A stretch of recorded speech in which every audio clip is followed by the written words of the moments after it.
बिस्मिल्लाहिर्रहमानिर्रहीम, अस्सलाम वालेकुम, सुबह बखैर। आप देख रहे हैं प्रोग्राम जिसे हम कहते हैं गुड मॉर्निंग पब्लिक। एक नया दिन, नई सोच और नई सुबह के साथ मैं हूं आपकी टेलीविजन स्क्रीन पे सोहा अफसर।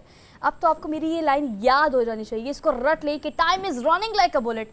इतनी तेज़ी से वक्त गुजरा, we are almost in the mid of the week और नियर टू इलेक्शंस। तो ये इंतखाबात जो होने जा रहे हैं मई से ऑनवर्ड, आज हमने रिव्यू करना है प्रोग्राम के आगाज़ में कि पूरे 3 माह में हुआ क्या क्या। लेकिन इस रिव्यू में हरमीत सिंह के कमेंट शामिल करना भी बहुत ज़रूरी है। उसके लिए हम लाहौर से आपको डिजिटली लेके चलते हैं इस्लामाबाद। तो आइए जी इस्लामाबाद चलते हैं। अस्सलाम वालेकुम हरमीत, कैसे हैं आप? Good morning from Lahore studio. जी वालेकुम सलाम, सत श्री अकाल, गुड मॉर्निंग सोहा। मैं बिल्कुल ठीक हूँ और आपने दुरुस्त फरमाया कि जैसे जैसे हम देख रहे हैं कि इलेक्शन के दिन करीब चले आ रहे हैं तो एक्टिविटीज़ भी बहुत ज़्यादा बढ़ चुकी हैं और कहीं ना कहीं मुख्तलिफ बयानात जो हमारे सामने आ रहे हैं, तो ऐसा लगता है कि हालात जो हैं, बहुत सारी पार्टियां और हर एक पार्टी का अपना एक मंशूर है और उनके कारकुनान जो हैं वो काफ़ी हमें एक्टिव इस वक्त नज़र आते हैं मुख्तलिफ फील्ड में। आप बिल्कुल ठीक कह रहे हैं। इंतखाबात की अगर हम बात करते हैं when it comes to election, और 2024 में जो इंतखाबात 8 फरवरी को होने जा रहे हैं, इलेक्शन कमीशन और इसके अलावा तमाम तर कंसर्न डिपार्टमेंट्स जो है इस हवाले से एक्टिव हो गए हैं। कल जो है कौमी और सूबाई असम्बली की जो नामजदगी है उसके लिए नशस्तों के लिए बाकायदा तौर पर जो कागजात है उसका इजरा, उसका कल आगाज़ कर दिया गया। नोटिस आवेज़ा किए गए हैं, तमाम तर PROs और DPOs जो है उनको अलाइन किया गया है, सिक्योरिटी के इंतजाम फुल प्रूफ किए गए हैं। तमाम तर चीज़ों को कीप इन माइंड रख के फंड समेत तमाम चीज़ों को जो है वो अब लाइन अप किया जा रहा है। बट ऑल दो इसमें हमारे लिए बहुत ज़्यादा ज़रूरी है कि हम एक रिव्यू कॉल भी दे दें, ज़रा रीकैप करते हैं मई से ऑनवर्ड। अगर आज के दिन तक की बात करें तो आपको पता है कि हम जब महंगाई की बात करते हैं, आम आवाम की बात करते हैं, आम लेमैन की बात करते हैं, जिसको सिर्फ इस चीज़ से कंसर्न है कि आने वाली हुकूमत मेरे मसलों को कैसे हल करेगी, महंगाई कैसे कम करेगी, डॉलर जो है उसकी प्राइस ऊपर से ऊपर जा रही थी, रुपए की कदर किस तरह से कम हो रही है, पेट्रोल कब सस्ता होगा, ट्रांसपोर्टेशन के लिए मुझे अगर किराए भरने पड़ रहे हैं, मेरे बच्चों की फीस बहुत ज़्यादा है, पहनने ओढ़ने, रोटी कपड़ा मकान, ये 3 चीज़ें जो है एक आम आदमी के लिए कितनी मुश्किल हो गई हैं। एक आम आदमी का कंसर्न हरमीत सिर्फ इतना सा है कि कौन आके बेहतरी करेगा, दैट्स इट, और कोई बात अफसोस के साथ कहना पड़ रहा है कि 2023-24 में भी हम इसी सोच में मुब्तला है कि रोटी कपड़ा मकान, और वही नारा वही लारा जो हमारे सियासतदान हमें लगाते हैं और लगाते रहेंगे, और फिर हम जैसी अवाम जो है वो बेवकूफ़ बनते रहेंगे। तो 2024-23 और हमारा नारा और लारा वही है। अब बिल्कुल ठीक कह रहे हैं, लेकिन आम आवाम की हम बात कर लेते हैं तो फिर आम आवाम से ही पूछ लेते हैं। अगेन आपको पता है हमारे कॉरेस्पॉन्डेंट्स जो है मुख्तलिफ सिटीज़ में अभी इस वक्त लाइव मौजूद हैं, फील्ड में हैं, मार्केट्स में हैं। तो दुकानदार क्या कहते हैं, ख़रीदार क्या कहते हैं। आप ये जानते हैं कि 2 से 4 दिन पहले पेट्रोल जो है उसकी कीमत में कमी की गई है, और ये कमी जो है वो पिछले 3 माह में 3 दफ़ा की गई है। और उसके बाद ओवरऑल देखा जाए तो मई से ऑनवर्ड ये भी कहा जा रहा है कि इदारा शुमारियात ये फैक्ट एंड फिगर हमसे शेयर करता है कि महंगाई की शरह जो है वो भी कम हुई है, 38% जो कि कम होकर 29% रह गई है। तो क्या कोई उम्मीद बर आ रही है, हम इस बारे में जान लेते हैं। हमारे तीनों नुमाइंदगान जो है मुख्तलिफ सिटीज़ में मौजूद होंगे। सुधीर हमें लाहौर से ज्वाइन करेंगे, मुजम्मिल जो है वो कराची में मौजूद होंगे, आमिर से जो कि ब्यूरो चीफ है इस्लामाबाद, वो भी किसी लोकल मार्केट में इस वक्त मौजूद है। तो तीनों से रिव्यू लेंगे। हम सबसे पहले चलते हैं लाहौर का रुख कर लेते हैं। सुधीर चौधरी जो है वो लाहौर में इस वक्त किस मार्केट में मौजूद हैं और वहाँ पर क्या उनके देख रहे हैं कि पब्लिक इस बारे से क्या कहते हैं। और मुजम्मिल जो है वो कराची में भी किसी मार्केट में मौजूद है। दोनों से एक साथ पूछ लेते हैं। आप दोनों को हम आज के प्रोग्राम में वेलकम कहते हैं और गुड मॉर्निंग कहते हैं, सुबह बखैर बखैर। होपफुली कि आपके दिन का आगाज़ बड़ा अच्छा हुआ होगा। लेकिन जो आम पब्लिक है, सुधीर पहले आप मुझे बताएं कि वो क्या समझते हैं कि एक नई सुबह एक नई उम्मीद के साथ है कि हाँ महंगाई अब कंट्रोल हो गई है। क्या आम पब्लिक को ये पता है कि महंगाई की शरह में कमी वाक़ हुई है? जी वेरी गुड मॉर्निंग, आपका बहुत शुक्रिया। मैं इस वक्त हूँ सब्ज़ी मंडी सिंहपुरा में। ये मंडी रोज़ाना जो है वो रात को 2 बजे शुरू होती है। अच्छा। और इस वक्त ये जो मंडी की थोक मार्केट है वो परचून में चेंज हो जाती है। मंडी के अंदर जो चीज़ें बिक रही हैं जिसमें आलू, प्याज, टमाटर, हरी मिर्चें, सब्जियां, फल, तमाम चीज़ें शामिल हैं। इस वक्त जो ग्राहक मार्केट में मौजूद है वो है दुकानदार। सुबह के वक्त जो होते हैं वो शहरी होती हैं। मसला ये है कि पेट्रोल की कीमतों में 54 रुपये, डीजल की कीमतों में 52 रुपये सिर्फ 3 माह के अंदर कमी हुई, लेकिन उसके असरात इस मंडी तक नहीं आए। उसकी वजह ये है कि जब चीज़ें महंगी होती हैं तो हमेशा कारोबारी अफराद को नुकसान होता है, और जब चीज़ें सस्ती होती हैं तो हमेशा कारोबारी अफराद को फ़ायदा होता है। ये इसके मिथ यूं है कि जब महंगाई होती है तो उसकी तमाम चीज़ों की कीमतें बढ़ जाती हैं, प्रॉफिट ऑफ मार्जिन कम हो जाता है। जब सस्ती होती हैं शहरियों को पता नहीं होता, दुकानदार उसी कीमत के ऊपर बेचते जाते हैं, शहरी मजबूर होते हैं क्योंकि उनको पता है कि ये महंगाई का एक आलम, महंगाई का एक जो दौर है वो चल रहा है, इसलिए ये चीजें भी महंगी हैं। सस्ती होने को नहीं इल्म नहीं होता और वो महंगी चीजें सुधीर, अगर हम बात करें जो आप फरमा रहे हैं बिल्कुल दुरुस्त फरमा रहे हैं, लेकिन क्या इंतजामिया डीजल की कीमतों में इजाफा हुआ, किराए बढ़ गए। जी जी मुजम्मिल, अगर हम बात करें जिस तरह सुधीर फरमा रहे हैं कि जो सूरत हाल है ग्राउंड पे, वो हम देखते हैं कि वो असिस्टेंट कमिश्नर हो या कमिश्नर हो, वो कहीं ना कहीं हमें कहीं और जहां पे उनको काम होना चाहिए था वहां नजर नहीं आते हैं। तो कराची की भी सूरत हाल वैसी है कि अगर चेक एंड बैलेंस की बात की जाए, महंगाई हम देख रहे हैं कि पेट्रोल की प्राइस, सब चीजें तो हैं, कहीं ना कहीं स्टॉक एक्सचेंज के हर दिन जिस तरह हम मस्बत रुझान देखते हैं, लेकिन उसका असर क्या कराची के अवाम पर भी उनको मिला है? कोई फायदा हुआ है इसका सर मुजम्मिल साहब? Harmeet very good morning, Suhab very good morning. आप दोनों ने देखे जो आगाज़ लिया है सुबह आज ज़बरदस्त, क्योंकि कराची क्या पूरे मुल्क की बात करें या कराची की बात करें तो इस वक्त अवाम सिर्फ एक शिकायत कर रहे हैं कि 3 माह में जो पेट्रोल के प्राइसेस कम हुए हैं उसके समरात गरीब आवाम तक क्यों नहीं पहुंच रहे। सबसे बड़ा अलमिया इस वक्त ये है कि देखिए जो कमिश्नर, असिस्टेंट कमिश्नर की जानिब से जो रेट लिस्ट जारी की जाती है उसमें दुकानदार का जो प्रॉफिट मार्जिन है वो 1 रुपये दिखाया जाता है। अगर कोई सब्जी 15 रुपये किलो होलसेल पे मिल रही है तो उसको लाके 16 रुपये बेचनी है। अब आप खुद सोचें, एक दुकानदार 1 किलो पर 1 रुपये बच रहा है और वो एक सब्जी दिन में 10 से 12 किलो बेचता है, और अगर इसी तरह 10 किस्म की सब्जियाँ हैं तो उसने 100 किलो सब्जी बेची तो उसका प्रॉफिट शाम तक 100, 120, 130 रुपये में वो कैसे गुजारा करेगा। तो ये तो बिल्कुल नामुनासिब ग्राउंड रियलिटी से हटकर हमारे जो ऊपर बैठे हुए लोग हैं, कमिश्नर्स हैं, असिस्टेंट कमिश्नर्स हैं, उनको सोचना होगा कि जो रेट लिस्ट वो बना रहे हैं क्या वो मफाद आमा में है, क्या वो गरीब दुकानदार जो इसको चला रहा है उसको फॉलो कर सकता है या नहीं। अगर बात की जाए प्याज की, इस वक्त प्याज का रेट जो है असिस्टेंट कमिश्नर की लिस्ट में 150 रुपये किलो है, जबकि बाजार में वो 220, 230 रुपये किलो मिल रही है। अब उसकी वजह क्या है, क्योंकि वो जो होलसेलर जो उठा रहा है तो वो लेके 180 रुपये लेकर आ रहा है तो वो 10 रुपये में कैसे बेचेगा। ये अलमिया यहाँ पर मुतादिद बार हमने असिस्टेंट कमिश्नर को एक बात बावर करवाई है कि आप ग्राउंड रियलिटीज पर फहरिस्तें बनाएं ताकि दुकानदारान उसको फॉलो कर सकें। वो इस हवाले से इतने एक्टिव नहीं है। अवाम जो है वो एक दफा जब रेट बढ़ता है तो उसके बाद वो आगे ही जाता है, नीचे नहीं आता। सुधीर, आप मुझे बताएं, कहते हैं बड़ा हुआ पेट और बड़ा हुआ रेट कभी कम नहीं होता। अब आप मुझे ये बताएं कि पेट्रोलियम मसनूआत जो हैं वो अब जब महंगी होती हैं तो आपको तो डायरेक्टली प्रोपोर्शनल है, हर चीज़ महंगी हो जाती है, लेकिन जब पेट्रोल प्राइसेस नीचे आती है तो फिर चीज़ें जो है वो जो महंगी हुई होती है उसका रेट नीचे क्यों नहीं आता, और आम वाम फिर उस पर कन्विंस्ड है, आम आवाम जो है फिर उससे कॉम्प्रोमाइज़ करती है। तो अब आप क्या समझते हैं कि अगर महंगाई की शरह भी कम हो गई है, पेट्रोलियम मसनूआत की प्राइसेस भी कम हो गई है, तो क्या आपको ऑन ग्राउंड इस वक्त फील्ड में आपको चीज़ों का रेट कम नज़र आ रहा है? पेट्रोल की प्राइस तो कमी इसमें हो चुकी है, लेकिन दूसरी तरफ आप देखें कि बिजली की कीमतें, गैस की कीमतें, इसी तरह मैं आपको एक चीज़ बड़ी कैटेगोरिकली बताऊं, ये तमाम दुकानदार जो हैं एक दूसरे को मौर्द इल्ज़ाम ठहराते हैं कि जी देखो घी नहीं, चीनी नहीं बढ़ गई, दालें नहीं बढ़ गई, फलां चीज़ नहीं बढ़ गई, फलां चीज़ नहीं बढ़ गई, तो ये भी बढ़ गई है। उतना मार्केट में महंगाई होती नहीं है जितनी ये दुकानदार आज खुद कर लेते हैं। आप मार्केट प्राइस जो लिस्ट है उसकी बात कर रहे थे, लिस्टें हमेशा गैर हकीकी होती हैं जिसके ऊपर यकीन भी नहीं होता। बात चीज़ें ऐसी होती हैं जो लिस्ट से भी सस्ती बिक रही होती हैं। उसकी वजह ये होती है कि दुकानदार उसको डायरेक्ट किसान से ख़रीदता है। सपोज़ अगर टमाटर आज 70 रुपये 71 रुपये किलो हैं तो जिसने डायरेक्ट किसान से ख़रीदे हैं वो लाके मार्केट में 60 रुपये बेच रहा है, या जिसने बल्क में उठाए हैं वो 60 रुपये 65 रुपये बेच रहा है। इसी तरह प्याज जो है उसकी कीमत 160 रुपये है, लेकिन प्याज 150 रुपये भी बिक रहा है और 180 रुपये भी बिक रहा है और 200 रुपये भी बिक रहा है। तो मार्केट के अंदर जो एक यकसा कीमत का जो निफाज है वो करवाना गवर्नमेंट का काम है।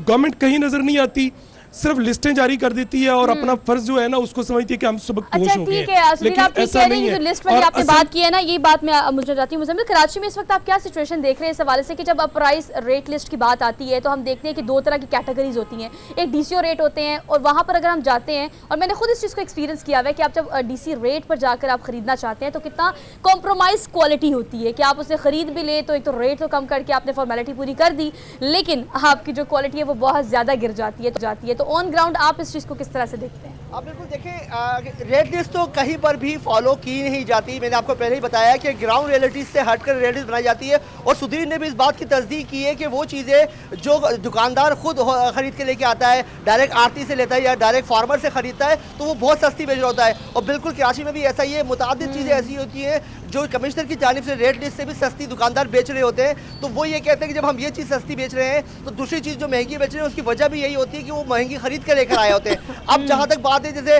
मैं आपको बताऊँ, भिंडी जो है इस वक्त शहर कराची में 300 रुपये किलो, मटर भी 300 रुपये किलो मिल रहा है। अब एक गरीब आदमी जो है वो सब्जी भी खाने से गया है, और उसकी वजह यही है कि जिस डिमांड और सप्लाई है, जिस चीज़ की डिमांड ज़्यादा होती है तो वो अगर उसकी सप्लाई पूरी नहीं हो पा रही तो वो ऑटोमेटिकली मार्केट में महंगी हो जाती है। इसी तरह अगर हम बात करें मुर्गी की, अब मुर्गी जो है वो 550-600 रुपये किलो इस वक्त दस्तियाब है। इसी हवाले से जब असिस्टेंट कमिश्नर से मुर्गी वालों पर जुर्माने आयद किए, जो लिस्ट पे और जो रेट लिस्ट है मुर्गी का वो है 380 रुपये किलो, तो 380 रुपये किलो और कहा 500, तो 200 रुपये एक्स्ट्रा चार्जेस कर रहे।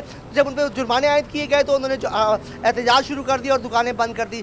मुर्गी की दुकानें, अगर कराची वाले भी इस बात को समझते हैं कि जो चीज़ महंगी होती है उसकी ख़रीदारी कम की जाए, तो ऑफकोर्स डिमांड सप्लाई का जब मामला सामने आता है तो वो चीज़ खुद ब खुद सस्ती हो जाती है। मगर हमारे लोगों में सब्र नहीं है, वो महंगी चीज़ें भी खरीदते हैं और वो चीज़ अपनी कीमत जो है बरकरार रखते हैं। अब प्याज जो एक आम सारिफ की ज़रूरत की चीज़ है वो 250 रुपये किलो शहर कराची में दस्तियाब है। ठीक है Muzammil, thank you so much for being there in Karachi. और सुधीर आपका भी शुक्रिया कि लाहौर की मार्केट से आप कर रहे थे सुबह सुबह। इस वक्त काफ़ी गहमा गहमी है, लेकिन आम आवाम जो है वो उसी महंगाई पे कॉम्प्रोमाइज़ करी जो कि आज से 3-4 माह पहले पेट्रोल की प्राइसेस बढ़ने की वजह से आगे बढ़ी थी। हमारी फेडरल ब्यूरो स्टैटिस्टिक्स इस वाले से क्या कहते हैं, आमिर सईद हमारे ब्यूरो चीफ जो हैं वो इस्लामाबाद में मौजूद हैं, उनसे जान लेते हैं कि वो इस वक्त किस मार्केट में और क्या सिनेरियो देख रहे हैं। जी आमिर, अगर आपको मेरी आवाज़ आ रही है तो मुझे बताएं इस हवाले से कि आप ऑन ग्राउंड क्या देख रहे हैं इस वक्त। देखिए, प्रॉब्लम तो बहरहाल एक अहम है कि जब भी प्राइसेस पेट्रोल की बढ़ती हैं तो रेट्स बढ़ा दिए जाते हैं, और जब प्राइसेस कम होती हैं तो कम नहीं होती। और इसकी बुनियादी वजह यह है कि हमारा जो एडमिनिस्ट्रेटिव कंट्रोल है, जो इंतज़ामी कंट्रोल है, वो बहुत कमज़ोर है।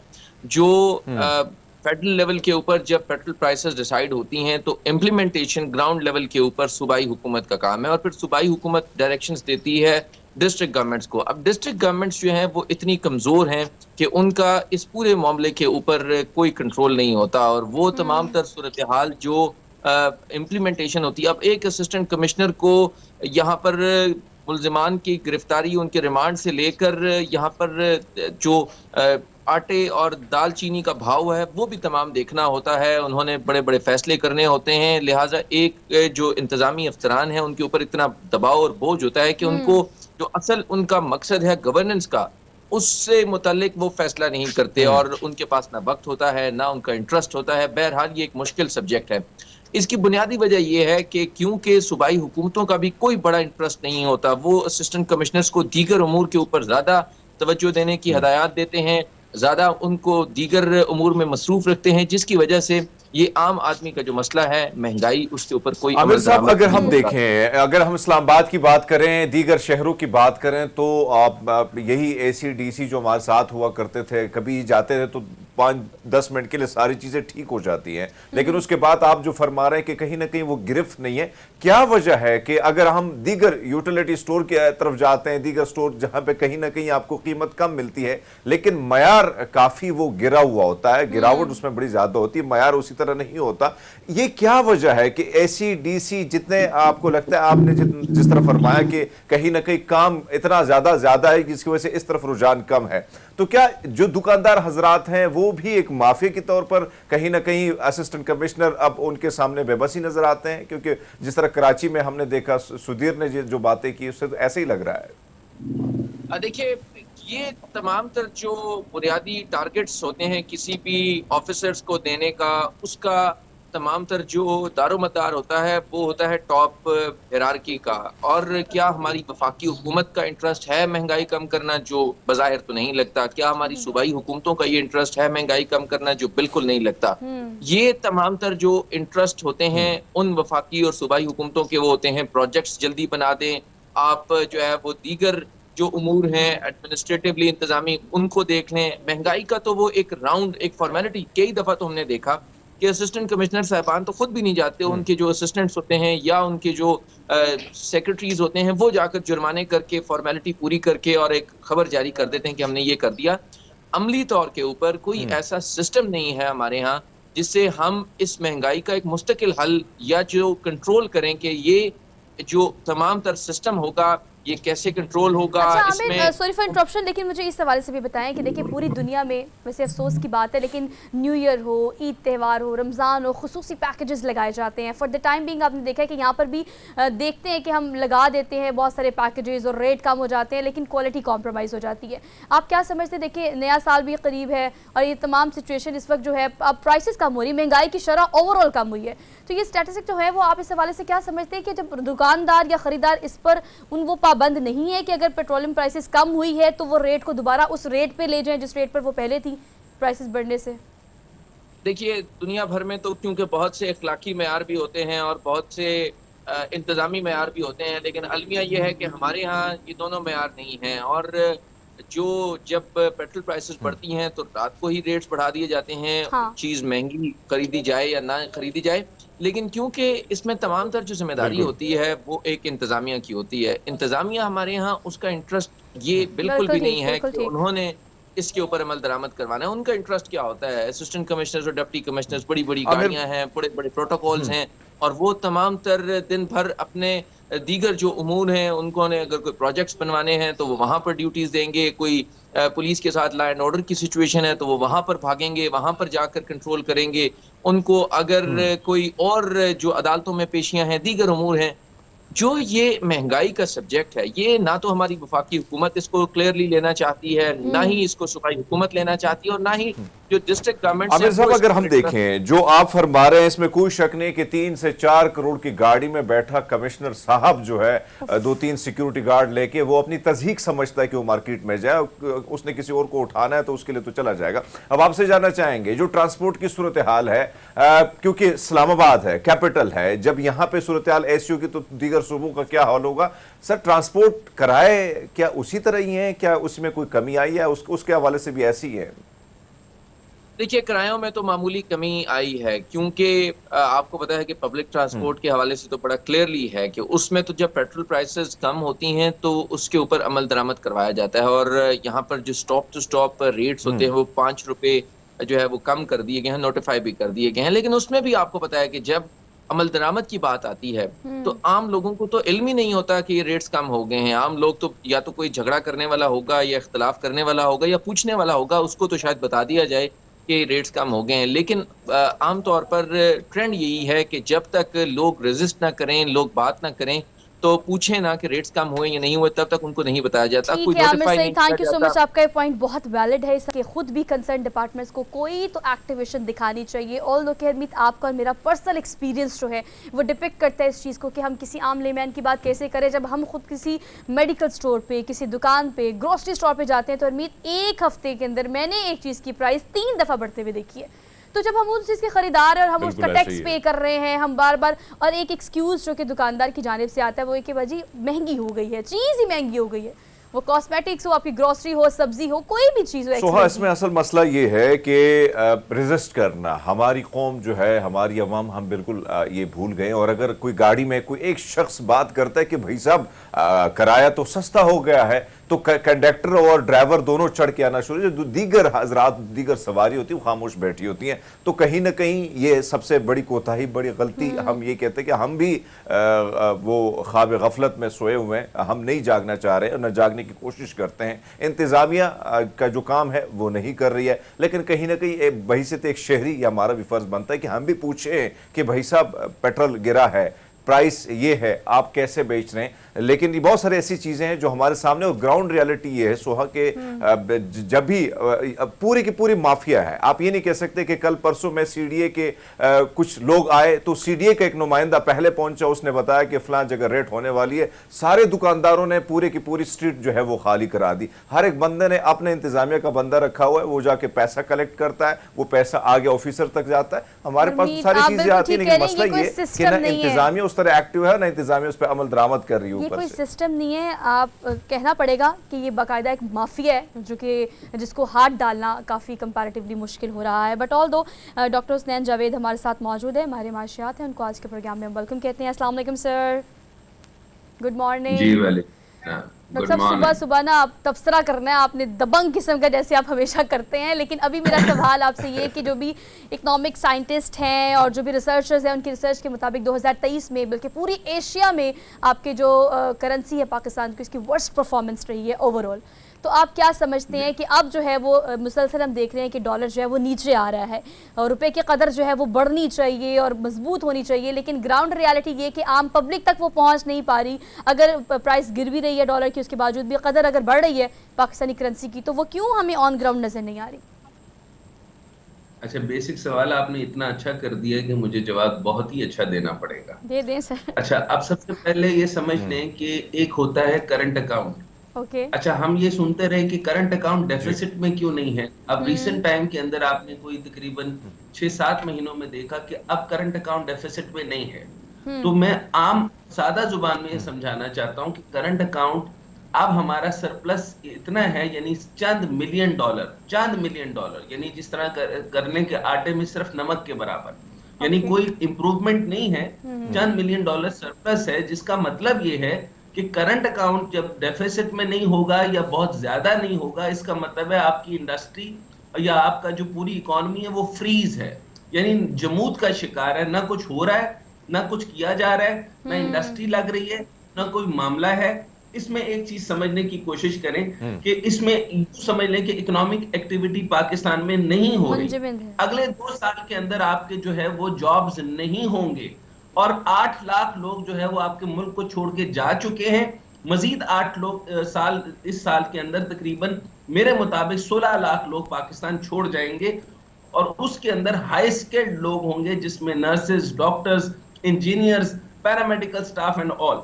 उसके बाद पाकिस्तान के अंदर 22% आपकी पॉलिसी है।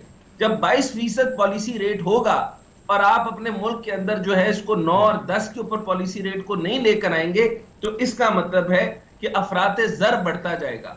जब अफराते ज़र बढ़ता जाएगा तो कमोडिटी प्राइस जो है वो कम नहीं होगी। आपकी अंडे, आपका दूध, आपका चावल, आपकी गंदम, आपके खाने पीने की अशिया वो कम नहीं होगी। इसके बाद मैं आऊंगा कि ये जो थोड़ा सा आपको ढोंग नजर आता है और बेहतरी नजर आई है, ये इस हुकूमत ने सिर्फ इसको जमूद का शिकार कर दिया, फ्रीज कर दिया। ना कुछ आएगा ना कुछ जाएगा, हर चीज जो है उसको, जिस तरह आप जो समझ लें कि आप घर जब छोड़ के जाते हैं तो आपकी जो फ्रिज होती है उसके अंदर बर्फ जम जाती है, क्योंकि जब कोई चीज आएगी नहीं और जाएगी नहीं तो मेल्टिंग डाउन तो होगा नहीं, तो चुनाचे बर्फ जम जाएगी, तो उसका कोई तरीकाकार नहीं। तो इसके बाद मैं आपको बताना चाह रहा हूं कि जो सियासी जमातें हैं वो हमारा किसी किस्म का इकोनॉमिक प्लान नहीं ला रही। 3 मेजर चीजें, यानी बेरोजगारी, महंगाई और इकोनॉमिक अपॉर्चुनिटी, ये नापैद हो चुकी हैं। इनका रिवाइवल प्लान किसी के पास है नहीं। तो मैं कैप्सूल स्टेटमेंट में आपके सामने अर्ज करता हूं कि जब तक इंटरेस्ट रेट काम नहीं करेंगे, इंडस्ट्री नहीं लगेगी, और जब तक इंडस्ट्री नहीं लगेगी तो अनएम्प्लॉयमेंट रेट आपका बढ़ जाएगा, यानी आप सारे के सारे निकम्मे हो जाएंगे, सारे के सारे जॉबलेस हो जाएंगे। मुझे ये बताएं कि आपने बिल्कुल ठीक कहा कि पूरा डॉक्टर हसनैन, अगर हम देखें जो हम स्टॉक एक्सचेंज की बात करें, हर दूसरे दिन कहा जाता है कि मस्बत रुझान जो है वो बढ़ चुका है, और इसी तरह हम देखते हैं कि डॉलर जो हम देख रहे हैं कि कहीं ना कहीं उसमें कमी भी दिखने को मिलती है अखबारों में और टेलीविजन में। सर, क्या वजह है कि आम आदमी तक ये पहुंच नहीं पा रही? और दूसरी जानिब आप जो फरमा रहे हैं कि कोई प्लान नहीं है, इससे पहले आर्मी चीफ साहब ने डंडा दिया तो डॉलर थोड़े बहुत तो रुके, लेकिन स्मगलिंग अभी भी उसी तरह जारी है, जिस पर अभी भी तक रोकथाम के हवाले से बात कीजिए तो कोई अमल दरामद नहीं हो रहा। फिर ईरान से जो पेट्रोल स्मगल होता है उस पर भी अभी तक कोई असर नहीं हुआ। ग्रीन बैक बेहतर भी हुई है, पाकिस्तान ने हल्का सा सर उठाया भी है इसके रुपए ने, लेकिन मैं आपको अर्ज करने जा रहा हूं कि अभी तक आप जो आर्मी चीफ को खराज तहसीन, लेकिन अभी तक पैसा आया नहीं है। SIFC के अंडर जो है वो पैसा आया नहीं है। जब $100 बिलियन इंशाल्लाह पाकिस्तान आ जाएगा तो कहां लगेगा ये मुझे पता नहीं है, क्योंकि 9 इकोनॉमिक जोन्स हैं, किस जगह लगाना है, कौन से इंडस्ट्रियलिस्ट है, क्या प्लान बनाया है, किस जगह लगना है, कौन सी जगह पे लगेगा, डैप है, ट्रैक्टर है, बाकी रकूम है, किस तरह से हमारे एग्रीकल्चरिस्ट लगेंगे। पाकिस्तान के सारे जवान तो चले गए हैं, लाना किन ने? तो उसके बाद डॉक्टर साहब आपके सारे सवाल जो है ना बिल्कुल वैलिड है, बिल्कुल ठीक है, थैंक यू सो मच। वो सारे सवाल हैं। अच्छा, कर दे कंक्लूड कर दे। आपका मेरे से सेगमेंट मेरे ख्याल में खत्म होने वाला है, लेकिन Yes, मैं दो yes. इंपॉर्टेंट बातें कर दूं। कर दे उसमें एक तो ये कि जो आपने रीसेंट टाइम जी, में जी, सुना जी। है कि पेट्रोल की प्राइस जो है और जो डीजल हुई की है? प्राइस है वो कम हो गई है, एक 13 एक 14। इसकी रीजन मैं आपको बता दूं कि 60% लेवी उन्होंने कम नहीं की। हमारे हिसाबदार साहब जो थे वो गड़बड़ जो करते थे वो इस दफा सिर्फ नहीं की, और आपके इतला के लिए अर्ज, ये 13 और 14 रुपए सिर्फ 15-20 दिन के लिए एंजॉय करें, ये फिर वापस रिवर्ट हो जाएगा। उसकी टैंक रीजन फुल भी मैं करा ले आपको गाड़ी बताता हूं। और पहले मैं हरमीत का जवाब देना चाहता हूं कि केएससी 100 इंडेक्स इस टाइम पर जी, जी। तकरीबन 600 और 700 के ऊपर हाईएस्ट प्राइस पर जा रहा है। ये मुल्क अशराफिया का है, इन्वेस्टर्स का है। जब ब्लैक मार्केट उधर से टूटी है तो उधर से इन्वेस्टमेंट सिर्फ उन दो को फायदा होगा। तो 1% और 2% अशराफिया का मुल्क है। आपको केस, आप स्टॉक मार्केट के अंदर है, आप इन्वेस्टर हैं तो आपको फायदा है। आप गरीब हैं तो आपको जो है ना वो बिल्कुल आपका इंतजार करना चाहिए कि कब फरिश्ता इजराइल आएगा। तो दूसरी अहम बात मैं आपको ये करना चाहता हूं कि आईएमएफ का जो आपको है उसने स्पेसिफिकली जो है वो अमेंडमेंट किया, आर्टिकल 84 का कहा है कि अपने जो कॉन्स्टिट्यूशन के आर्टिकल 84 में अमेंडमेंट करें, क्योंकि ये सरकार सारे इदारों को सप्लीमेंट्री ग्रांट्स देते हैं, और सप्लीमेंट्री ग्रांट्स जो है वो आपके टोटल जीडीपी का 15% देते हैं। तो आईएमएफ ने कहा है कि इतनी बड़ी ज्यादती ना करो, गरीबों का पैसा लूट कर आप सिर्फ गवर्नमेंट ऑफिसर्स को जो है वो दबा के माल आप देते जा रहे हो, तो ये तरीका नहीं है। तो आर्टिकल 84 की अमेंडमेंट मांगी है। तो मैं आपको ये बताऊं, आपके वजीर खजाना अभी तक जो आप बेहतर थोड़े से आपको नंबर्स नजर आ रहे हैं, जैसे अगर आप बहुत अच्छा नंबर चाहेंगे तो लार्ज स्केल मैन्युफैक्चरिंग में सिर्फ 1% इजाफा है। ये कोई इजाफा है? तो इसका मतलब है आप डॉक्टर साहब आप बिल्कुल ठीक कह रहे हैं। Thank you so much for being here for all this review बड़े वैलिड इस हवाले से हैं कि ये सवाल जो आपने रखे हैं तबसरा तो आपने किया ही किया, लेकिन सवाल जो आम आवाम और नौजवानों के सामने रखे वो बिल्कुल ठीक है कि इंतखाबात से पहले इंतखाबात का माहौल बनाने के लिए तमाम तर सहूलियात जो आवाम को दी जा रही है वो फॉर द टाइम बिंग है या लॉन्ग लास्टिंग भी हो सकती हैं, ये आपने सोचना है। हम एक ब्रेक लेते हैं, वापस आते हैं ब्रेक के बाद।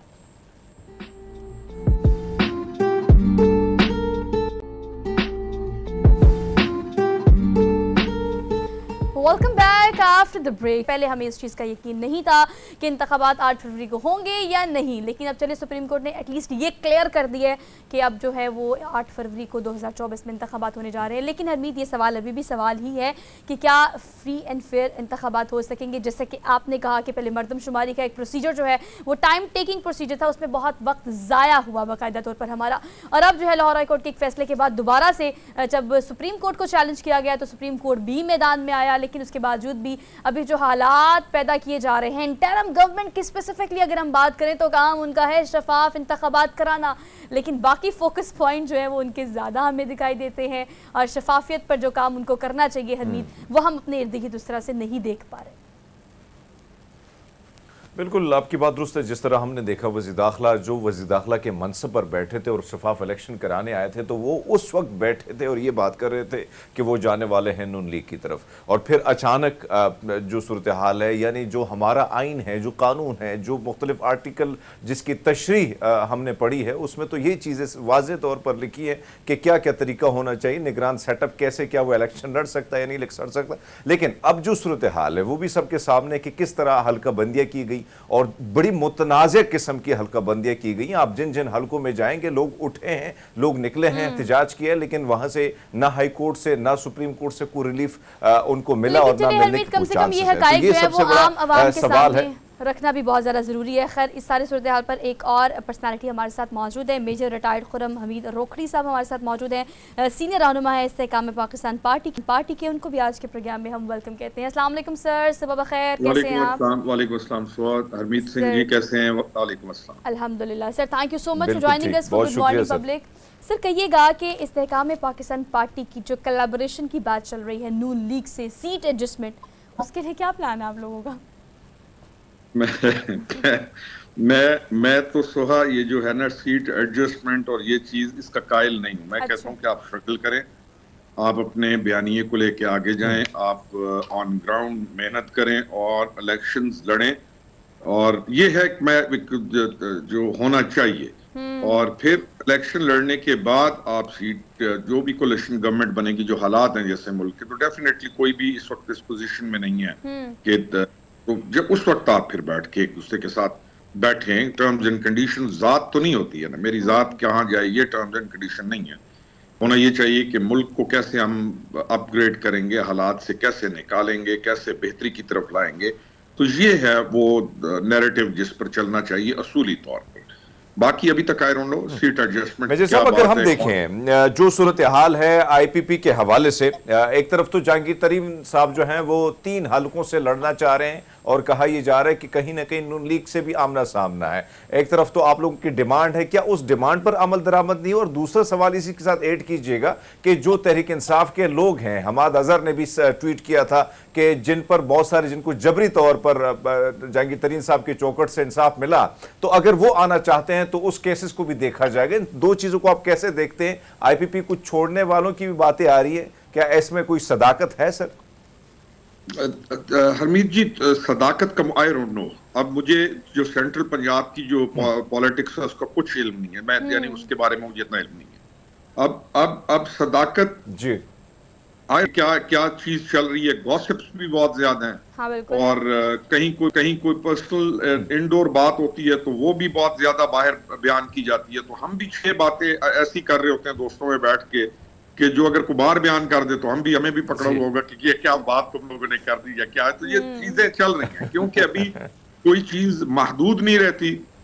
इन जो निजी मजलिस है उसकी बात भी बाहर चली जाती है, तो उस पे शायद हो रही हूँ। आई डोंट नो, आई एम अच्छा, नॉट ये चीज बताएं मुझे कि आपने बिल्कुल ठीक कहा कि I am not in favour of all this कि सीट एडजस्टमेंट और ये फिनोमेना, ये फार्मूला, ये वो उस तरह से नहीं, मंशूर हो नैरेटिव हो उसको साथ बिल्ड करें। एक नैरेटिव इस्तेकाम पाकिस्तान पार्टी की तरफ से ये भी आया है कि हम 300 यूनिट फ्री बिजली देंगे अगर अवाम हमारा इंतखाब करेगी। तो सर इसे कैसे करेंगे? Like how is it possible?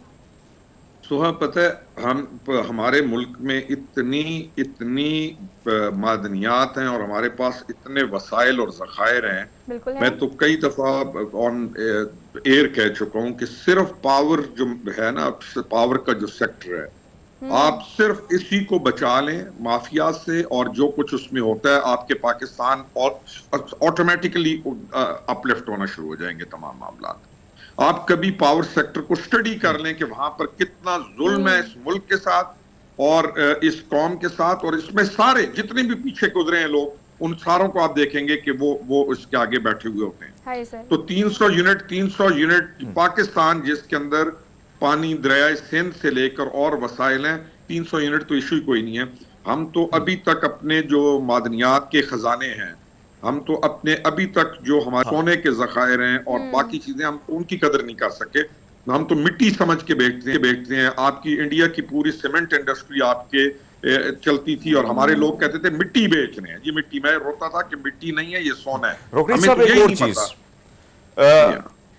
रोकड़ी साहब, अगर हम देखें, आप लोगों पे इल्जाम भी है और कहीं ना कहीं हमें नजर भी आ रहा है कि जो इलेक्टेबल्स हैं, ज्यादातर जो आप लोगों की जमात है, कहीं ना कहीं एक तो कहा जाता है कि सरमायादार लोग हैं, बड़े लोग हैं, बड़े बड़े जागीरदार लोग हैं, वडेरे लोग हैं। ऐसे में एक आम आदमी का दर्द समझना बड़ा मुश्किल होगा। ये आम आदमी का सवाल है सर। जो ऐलानात आप लोग कर रहे हैं, आपको नहीं लगता कि चीनी जब महंगी होती है तो कहीं ना कहीं बहुत सारे मील्स जो है वो भी आप लोगों की जमात के लोग हैं, तो इस तरह कहा जाता है कि आप चीनी में थोड़ा सा रिलीफ दे दें, बाद में जाएंगे देखेंगे कि 300 में अगर हमें यूनिट मिलता है या नहीं मिलता फ्री वाला। हरमीत जी, 300 यूनिट वाला मेरा तो बयानिया वही है जो मैंने आपको बताया कि पाकिस्तान को अपलिफ्ट करना, अपग्रेड करना मुश्किल नहीं है। बाकी आपकी पॉलिटिक्स है ही अमीरी के पास। पॉलिटिक्स का मतलब ही पैसा है। कौन सी पार्टी है? हर पार्टी के अंदर आपको कुर्सी पैसे पे मिलती है। आपकी कहाँ यहाँ पे कोई आपकी अहलियत की कदर है या आपकी एथिक्स की कदर है या आपकी इंटेग्रिटी की कदर है या आप काबिल बहुत हैं? यहाँ तो ये चीज नहीं। ये आपके टीवी प्रोग्राम्स में तो है, आपके टीवी शोज हैं कि बेस्ट ऑफ द बेस्ट को उठाएंगे, सोहा को लेके जाएंगे, हरमीत को लेके जाएंगे कि हमें दे दे। यहाँ पे क्या, यहाँ पे तो सिर्फ पैसा है हरमीत, और चालाकी है। और तीसरी जो कमाल की चीज है वो खुशामद है। जो जितना बड़ा खुशामदी है वो जगह पा जाएगा, जिसके पास पैसा है वो जगह पा जाएगा। यहाँ ये ना कहें कि यहाँ मेयार पैसा है, अनफॉर्चुनेटली है। सब आपने बड़ी सच्ची बात की और बड़ी खरी बातें कर रहे हैं आप सर। और बस सर ये बड़ा करज चाहिए सर इस चीज़ के लिए। Thank you so much sir for being here. और बात आपकी बिल्कुल ठीक है। जो मैं सेकंड करना चाहती हूँ कि इस मुल्क में बहुत सारे वसाइल मौजूद है। हम बड़ा राग अलापते हैं इस चीज़ का कि मसाइल बहुत हैं, परेशानियाँ बहुत हैं, माशी, सियासी, इक़्तिसादी, माशरती, हर सूरत हाल बहुत ज़्यादा ख़राब है। बट ऑल दो जितने वसाइल हमारे पास मौजूद हैं उन सबको अगर बुरे कार लाया जाए और लाने वाले लीडरान हो तो सारे मसाइल जो है वो हल हो सकते हैं। एक ब्रेक लेते हैं, वापस आते हैं एक ब्रेक के बाद। Keep watching good morning public.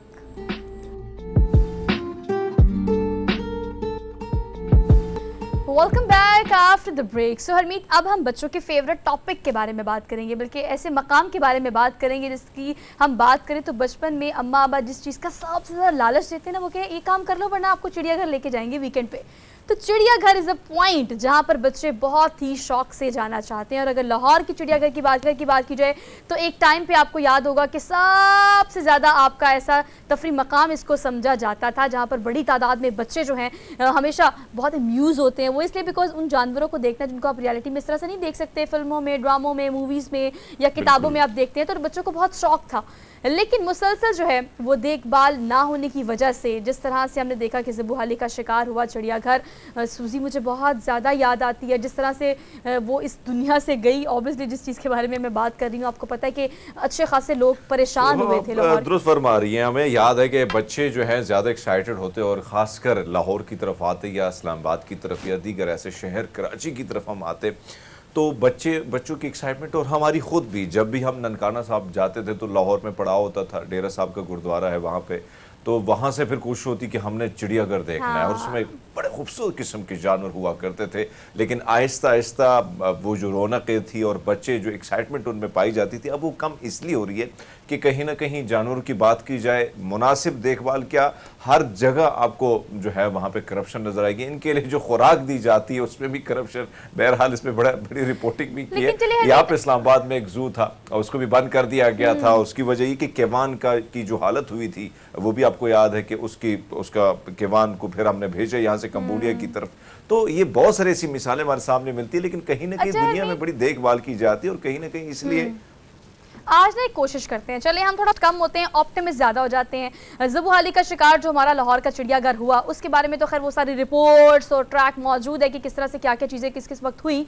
लेकिन अभी इस वक्त जो है वो करंटली खबर ये है कि अपग्रेडेशन का मंसूबा बाकायदा तौर पर चिड़ियाघर का और सफारी जू का शुरू कर दिया गया है। तो बच्चों के लिए इस मकाम को दोबारा से रिवैम्प जब करने की बात की जा रही है, तो क्या क्या ये इंटरनेशनल लेवल की जो स्टैंडर्ड्स है उस पर मेनटेन कर सकेंगे और क्या आने वाला है, इस पर हम बात करते हैं। बिलाल अफजल साहब हमारे साथ मौजूद हैं, निगरान सूबाई वजीर हैं, उनको आज के प्रोग्राम में हम वेलकम कहते हैं। अस्सलाम वालेकुम बिलाल, कैसे हैं आप? वालेकुम अस्सलाम, आई एम गुड जी, thank you so much for having me। Thank you so much for joining us for good morning public. वैसे हम बिल्कुल पेसिमिस्ट नहीं होना चाह रहे हैं, हम कोशिश कर रहे हैं कि एक नई चीज़ ही आवाम के सामने रखी जाए ताकि बच्चे भी एक्साइटेड हो जाएं और उनके पेरेंट्स भी। अपग्रेडेशन का जो मंसूबा जू का और सफारी जू का शुरू किया गया है वो किस तरह से होगा, कैपेसिटी को किस तरह से कीप इन माइंड रखा जाएगा, फैसिलिटेशंस क्या होंगी, ये project what is all about? देखिए, हम लोगों ने जो इसको डिजाइन किया है वो पहले हमने एनिमल वेलबींग सामने रखी है और एनिमल वेलबींग के बाद then we are talking about कि कौन सी स्पीशीज हम लोग लाहौर जू में रख सकते हैं और कौन सी सफारी में रख सकते हैं। फॉर एग्जांपल, आपने सूजी का जिक्र किया, हम लोग जितनी स्पेस के अंदर हाथी रखते हैं उतनी स्पेस के अंदर हाथियों को रखा जाता ही नहीं इंटरनेशनली।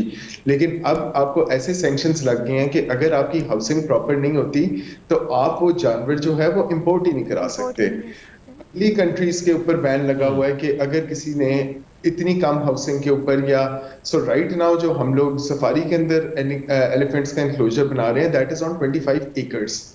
उसके अंदर आपको एक हर्ड ऑफ एलिफेंट्स जो है सिर्फ घूमते फिरते नजर आ रहा होगा, उसके ऊपर कोई सवारी नहीं हो रही होगी, उस पर कोई बंदा नहीं चढ़ा होगा, वो अपनी नेचुरल हैबिटेट के अंदर, बल्कि जिसको आप कह सकते हैं कि एक सेंचुरी की सूरत के अंदर रखे जाएंगे और डिफरेंट व्यूइंग पॉइंट्स होंगे जिसके ऊपर से लोग देख सकेंगे। ऑलराइट जी, लाहौर जू को मैं बिलाल साहब अगर हम देखें, जी कंटिन्यू करें। लाहौर जू को जब हमने विजिट किया तो लाहौर जू was one of the better juice, लेकिन लाहौर जू के अंदर जो ज्यादा इशू था वो ये था कि अगर आपने शेर रखे हुए हैं तो आपने 5 पिंजरों में शेर रखे हुए हैं, 5 पिंजरों में टाइगर्स रखे हुए हैं। बच्चों को चाहिए ज्यादा स्पीशीज। आप एक केज बनाए, बहुत अच्छा केज बनाए, अच्छे साइज का रखे, उसमें लाइंस रख लें, उसमें टाइगर्स रख लें, and then bring in new species जो यहाँ के लोगों ने नहीं देखी, कीपिंग इन माइंड कि कौन सी स्पीशी आपने जू में हाउस करनी है और कौन सी स्पीशी जो है वो आपने वाइल्ड लाइफ पार्क के अंदर जो है वो हाउस करनी है। हाँ जी हरमीत, बिलाल साहब, अगर हम देखें, जाहिर बात है आप निगरान सेटअप की बात की जाए तो कहीं ना कहीं एक अच्छा इकदाम है जिसकी तारीफ कर लेनी चाहिए, क्योंकि जो सूरत हाल है माजी में हमने देखी। अब सबसे बड़ा मसला आता है उनकी देखभाल का, जो आप फरमा रहे हैं कि दीगर बहुत से ममालिकों की तरफ से जो पाबंदियां भी कई ममालिक पर हैं, कहीं ना कहीं ज्यादती हमारे मुल्क में भी जानवरों के साथ, अभी तो इंसानों के साथ भी हो रही है। लेकिन सर, आपसे जानना चाहेंगे कि खुराक के हवाले से, फिर देखभाल के हवाले से क्या कोई प्रॉपर ट्रेनिंग की जाएगी, अमला जो है उसको ट्रेनिंग दी जाएगी, क्या सूरत हाल होगी? और इस पर चेक एंड बैलेंस सबसे बड़ा मसला होता है, जैसे ही आप जाएंगे दूसरी हुकूमत आएगी तो फिर उसी तरह चेक एंड बैलेंस नहीं होगा, तो इसको कैसे प्रॉपर बनाने के लिए कोई और हिकमत अमली अपनाई गई है सर? देखिए, हम लोगों ने आते साल जो अपनी टीम्स रीशफल की थी ना, वो हम लोगों ने इंटरेस्ट और पैशन बेस्ड की थी। कि अभी लाहौर जू का जो प्रोजेक्ट डायरेक्टर है, he is very passionate about the project, and जब तक वो रहेगा तो मैं बड़ा कॉन्फिडेंट हूँ कि चीजें जो है वो ठीक रहेगी। बट जो इन द फ्यूचर अगर पॉलिटिकल भर्तियां होंगी और ऐसे लोगों को जू में लगाया जाएगा कि तो वो चीजों पे कंट्रोल करना मुश्किल हो जाता है। बट जब तक हम हैं और जब तक ये जो टीम्स हमने सेटअप की हैं वो हैं, and I feel like next governments will understand कि ये प्रोजेक्ट जो है, अगर 40 साल के बाद जू रीवैप हुआ है तो उसको थोड़ी देर के लिए उसी सूरत के अंदर जो है वो कंटिन्यू करना चाहेंगे। So we have consultants on board Dubai से, जिन्होंने दुबई जू भी डेवलप किया, दुनिया में बहुत डिफरेंट जूस डेवलप किए, and who are helping us with the certifications, जिसके थ्रू हम लोग और एनिमल्स ला सकेंगे। उन सर्टिफिकेशंस का जो पॉइंट होता है वो एनिमल वेलबींग होती है कि आप क्या जानवर की सही खुराक और रहने का इंतजाम कर सकते हैं, तो आपको वो सर्टिफिकेशन मिलती है, और उस सर्टिफिकेशन की बेस के ऊपर आपको और एग्जॉटिक एनिमल्स भी मिलते हैं। अच्छा, एनिमल वेलबींग की जब आपने बात की तो इस पर जितना भी आपने होमवर्क किया, that is really good, sounds good at least. ये बताएं कि आबादी जो है वो बहुत ज़्यादा है हमारी, आप लाहौर, कराची कहीं से भी आए ना, तो बच्चे और ख़ासतौर पे इर्द गिर्द के गांव और देहात है, वहाँ से आने वाले बच्चों का सबसे मेन और फोकस पॉइंट यही होता है कि हमने चिड़ियाघर जाना है। तो आबादी तो एक लाहौर शहर की अगर हम बात करें, फिर लाहौर की कोई हदूद भी नहीं है, आपको पता है कितना फैल चुका है। तो पॉपुलेशन को कैटर करने के लिए कैपेसिटी जो है उसको किस तरह से आपने डिज़ाइन किया है?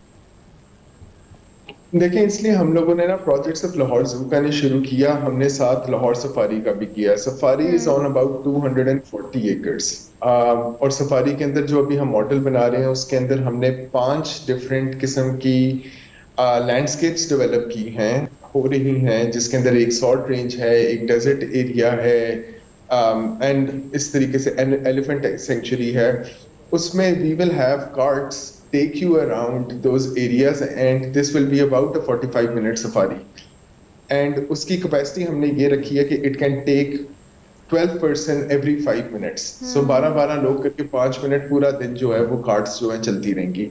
And then there would be some enclosures, इसके अंदर आप लोग अपनी प्राइवेट गाड़ियों पे भी जा सकेंगे, वो एरिया खुला है। लाहौर जू में हमेशा कंजेशन का प्रॉब्लम होता है, लेकिन हम लोग कोशिश कर रहे हैं कि अपनी स्पीशीज पहले तो फ्लो एक डेवलप किया जाए जू के अंदर। आप जब लाहौर जू में पहले जाते थे तो आपको नहीं पता होता था आपने राइट जाना है, लेफ्ट जाना है, आप किधर से घूम के आ गए हैं और किधर से घूम के आपने घूमना है। So we will have these marked coloured paths के आप जब किसी गेट से एंटर होंगे तो आपने क्या रूट लेना है, और उसकी वजह से आपकी ट्रैफिक काफी मैनेज हो जाती है। बट नॉनदलेस कोर्स पॉपुलेशन बढ़ती जा रही है, लाहौर जू के ऊपर जगह जो है कंस्ट्रेंट है। सो वी आर फोकसिंग कि लाहौर जू तो रिवैम्प करें, लेकिन जो सफारी है that should be an international level safari, और लोग जो है थोड़ा सा बिलाल साहब, अगर हम देखें जो मुख्तलिफ ब्रीड्स है, अगर उसकी बात की जाए दुनिया में मुख्तलिफ किस्म की, फिर आपने जो बात की कि कहीं ना कहीं मसाइल भी हैं, लेकिन ऐसे में हमने देखा कि बहुत सारे जो जानवर हैं वो बुजुर्ग हो चुके हैं, बुढ़ापे का शिकार हैं, बीमारियों का शिकार हैं, उनके हवाले से क्या आगे लायामल है, और फिर क्या नए जानवर लाने के लिए उसके लिए भी कोई हिकमती अमली है कि कैसे, अगर जो पाकिस्तान हम कुछ नायाब जानवर हैं जो बाहर दुनिया से हम ले आते हैं तो उसकी नस्ल बढ़ाने के लिए भी जो है वो भी, उस पर भी कुछ काम हो रहा है पाकिस्तान में इस वक्त? हमारे जी ये डिसीजन मेकिंग इश्यूज ना हमेशा से रहे हैं जू से रिलेटेड। मैं आपको एक एग्जांपल देता हूँ। लाहौर जू का एक ब्लैक बेयर है जिसकी बार बार खबर मीडिया में चलती है कि वो दीवार के ऊपर टकरे मारता है। जब उसको इन्वेस्टिगेट किया तो पता चला कि वो बेयर ब्लाइंड हो चुका हुआ है, और उसकी ब्लाइंडनेस जो है इसका ऑफ हिज एज वो बहुत ज्यादा बुरा हो चुका है। बट आपको कोई डिसीजन मेकिंग प्रोसेस होना चाहिए कि यार ये जानवर अब हमें डिस्प्ले पे नहीं रखना चाहिए। जैसे इंसानों को बीमारियां होती हैं, जानवरों को भी नेचुरल बीमारियां हो बिल्कुल जाती हैं। इसको आप बिल्कुल। रिहेबिलिटेशन में ले जाएं, आप इसको पैकेट पे ले जाएं, लोगों को नजर ना आए, और इसके एंड ऑफ डेज जो है आप अच्छे तरीके से सिर्फ इसकी फीडिंग करें। इसलिए हम लोगों ने एक जू मैनेजमेंट कंपनी, लाहौर जू के अंदर गेंडा था और बहावलपुर जू के अंदर जो है फीमेल गेंडी थी। किसी ने कभी डिसाइड नहीं किया कि इन दोनों को इकट्ठा कर दिया जाए ताकि उनकी आगे ब्रीड बढ़े, क्योंकि सारे जूस जो है आइसोलेशन में ऑपरेट करते हैं। हमने एक जू मैनेजमेंट कमेटी बना दी है which will be overlooking all the juice. So एक सेंट्रल फोरम हो जाएगा जिसको डीजी और सेक्रेटरी लीड करेंगे कि किस तरीके से, उसके अंदर हमने प्राइवेट सेक्टर से लोग लिए हैं, उसके अंदर हमने कंजर्वेशनिस्ट लिए हैं कि किस तरीके से सारे जूस के That's very अंदर good. बिलाल क्या सर, decision लास्टली बस आ रहे मुझे हैं। ये बता दें कि प्रोजेक्ट जो है एज सुन एज पॉसिबल हम कब तक कंप्लीट करके आवाम के लिए खोल देंगे? हमारे सारे प्रोजेक्ट्स की टारगेट जो डेट है वो 31 जनवरी है और वी ट्राइंग आवर बेस्ट। एक प्रोजेक्ट उसके ऊपर थोड़ा सा हमें लग रहा है which might be delayed, which Because of some was a passion reasons. project of mine, was aquarium in safari, लेकिन हम उसको इतना बना जाएंगे कि इंशाल्लाह इन द फ्यूचर वो कंप्लीट भी हो जाए। बट एक्वेरियम के अंदर भी हम लोग this won't be a regular aquarium जो आप लोगों ने पाकिस्तान में देखा हुआ है, this will be something comparable to Dubai aquarium. That's So really वो good. बहुत That एक- sounds really good. और बिलाल अफजल, हम ये कह सकते हैं कि न्यू ईयर पर आवाम जो है वो इसको ज़रूर एंजॉय कर सकेगी, तो अपने बच्चों के साथ आप प्लान भी कर सकते हैं। होपफुली क्या सुन एज पॉसिबल ये प्रोजेक्ट जो है वो कंप्लीट हो जाएगा और आम आवाम के लिए खोल दिया जाएगा। Thank you so much for being here. और आप बातें थी वो पब्लिक के लिए होपफुली कि एक होप तो लेकर आई होंगी कि इतने स्ट्रेसफुल माहौल में कोई ऐसा मकाम दोबारा से खोल दिया जाए जहाँ बच्चे और बड़े जाकर एंजॉय कर सकें। एक ब्रेक लेते हैं, वापस आते हैं एक ब्रेक के बाद।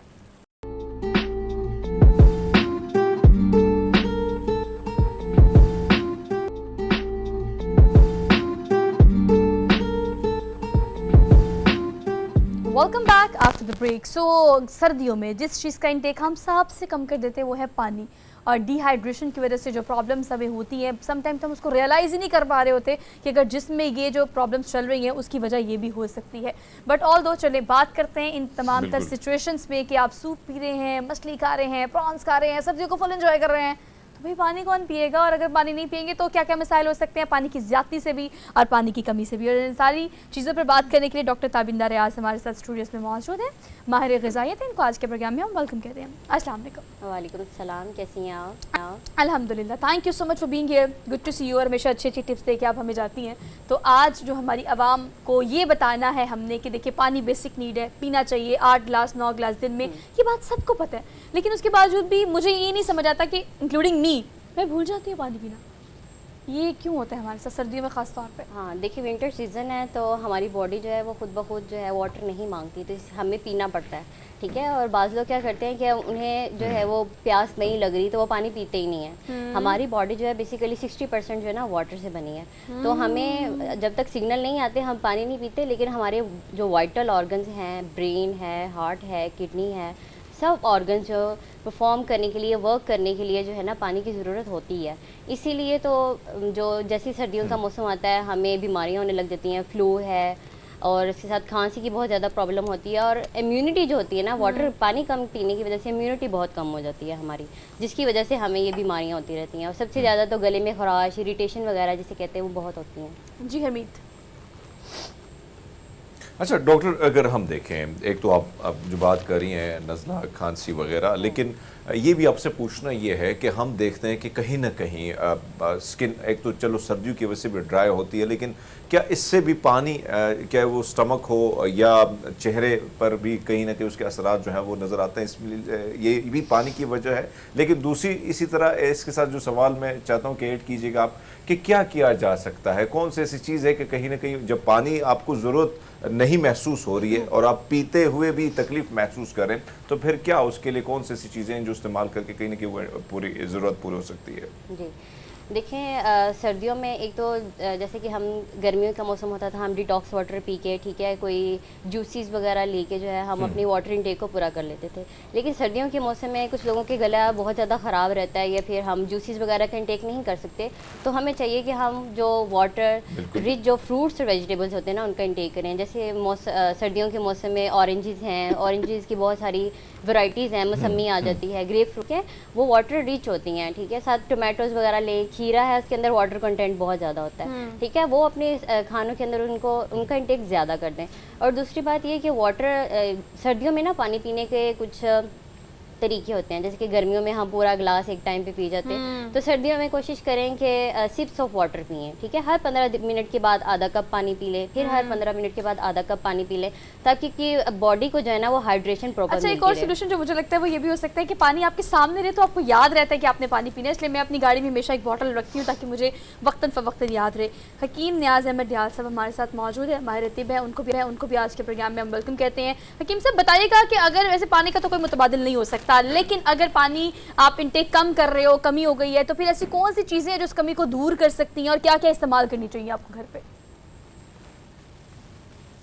देखिए जी, सबसे जो हमारे जिस्म की बड़ी ज़रूरत है वो पानी ही है। लेकिन चूँकि मौसम सरमा में हम मुरगन चीज़ें, ज़्यादा मसाले वाली चीज़ें, ज़्यादा तवानाई वाली चीज़ें खाते हैं, तो लामाला हमने तो देखा है कि इससे प्यास भी लगती है। लेकिन हम लोग अक्सर इसलिए डरते हुए पानी नहीं पीते कि हमें वाशरूम जाना पड़ेगा। तो उसका बेहतरीन हल तो यही है कि आप इसके पानी के मुतबादल के तौर पे फ्रूट्स लें, सब्जियां लें। फ्रूट्स और सब्जियों में 80% तक पानी होता है। तो हमारी जो जिस्म की पानी की ज़रूरत है वो हम अपनी डायरेक्ट पानी ना पीकर फल, सब्जियां और फलों के जूस वगैरह खाकर हम इस अपनी ज़रूरत को पूरा कर सकते हैं। हकीम साहब, एक और चीज़ जो आप परसों भी फरमा रहे थे और जो मुझे नहीं मिली, मैं ऑन एयर कह रहा हूँ, वो पिनिया होती हैं। जो पिनिया या इस किस्म की चीज़ें आप समझते हैं कि अगर ये खाने चाहिए तो कहीं ना कहीं आपको पानी की ज़रूरत जो है वो ज़्यादा भी महसूस हो सकती है। इस किस्म की चीज़ें भी थोड़ा सा अगर हम ऐड करें तो इससे भी कुछ बेहतरी हो सकती है। देखिए हरमीत भाई, पिनियों का मौसम जो है वो अभी ख़त्म नहीं हुआ, रास्ते में है, धुंध है आजकल ज़्यादा, तो उधर आपको पता ट्रैफिक भी जाम होती है, तो पहुंच जाएगी इंशाल्लाह, भले लेट सही। लेकिन चलिए हकीम साहब, मुझे मिल गई थी। अच्छा, और आपका बेहद शुक्रिया, और ये सारी टिप्स जो आप दोनों ने दी हैं उसका भी बेहद शुक्रिया। बिल्कुल ठीक है, thank you so much both of you. लेकिन हम इतनी मेहनत करते हैं, पैसा कमाना चाहते हैं, ज़िंदगी में बहुत कुछ करना चाहते हैं, और वो सब कुछ हम सिर्फ तब कर सकते हैं जब हमारी सेहत ठीक रहेगी। जान है तो जहान है, लेकिन सेहत को हम सबसे पहले कॉम्प्रोमाइज़ करते हैं। टाइम से हम नहीं सोते, अच्छा खाना हम नहीं खाते, बिला वजह का खाना हम खाते हैं, और पानी नहीं पिएंगे तो ज़िंदगी आहिस्ता आहिस्ता ख़त्म हो जाएगी। तो फिर कैसे करेंगे वो सारे काम जो आपने प्लान किए हुए हैं? तो अपना बहुत सारा ख्याल रखें। अब लेनी है आपसे इजाज़त, इंशाल्लाह कल मुलाकात करेंगे नए टॉपिक, नए इश्यूज़ के साथ। अपना ख्याल रखिएगा। अल्लाह हाफ़िज़।